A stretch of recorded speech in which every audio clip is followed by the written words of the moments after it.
தாய் தமிழ் உறவுகளுக்கு வணக்கம். சபாநாயகர் நீக்கம் என்ற தலைப்பில் இந்த காணொளியை காண்கிறோம். தமிழக சட்டசபை சபாநாயகர் ராதாபுரம் தொகுதியிலிருந்து தேர்வு செய்யப்பட்டவர். இவர் ஆரம்பத்தில் தமிழ் மாநில காங்கிரஸ் கட்சியை சேர்ந்திருந்தார். பின்பு சுயேட்சையாக போட்டியிட்டு வெற்றி பெற்றார். தற்பொழுது திமுக சார்பில் வெற்றி பெற்று தமிழக சட்டசபை சபாநாயகராக உள்ளார்.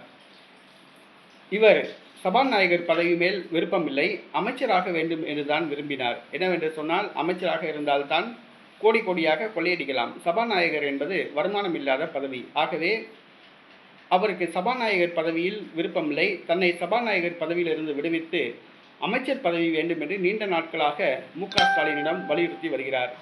மேலும் அவருக்கு வயது 80 வயது ஆகிவிட்டது. ஆகவே வருகிற சட்டசபை தேர்தலில் அவருக்கு சீட்டு கொடுக்கப்படாது என்று கூறப்படுகிறது. இதற்காக தன்னுடைய மகனுக்கு சீட்டு கேட்டு வருகின்றார். இந்த சூழ்நிலையில் தன்னுடைய அரசியல் வாழ்க்கையின் கடைசி அத்தியாயத்தில் சபாநாயகர் அப்பாவு பயணிக்கிறார்.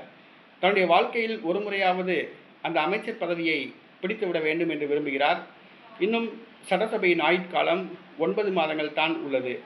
ஆகவே இந்த 9 மாதங்களாவது தனக்கு அமைச்சர் பதவி வேண்டும் என்று கேட்கிறார். ஆகவே சபாநாயகர் பதவியிலிருந்து அவரை விடுவிக்க மு.க. ஸ்டாலின் முடிவு செய்துள்ளார். சபாநாயகர் அப்பாவுக்கு அமைச்சர் பதவி வழங்க திட்டமிட்டுள்ளார். அமைச்சர் ஆனால் தான் ஏதோ கோடி கோடியாக கொஞ்சம் கொள்ளையடிக்கலாம்ல.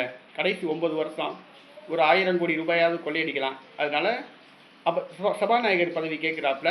மு.க. ஸ்டாலின் அவருக்கு சபாநாயகர் பதவியிலிருந்து விடுவித்து சபாநாயகர் அப்பாவுக்கு அமைச்சர் பதவி தர முன்வந்துள்ளார்.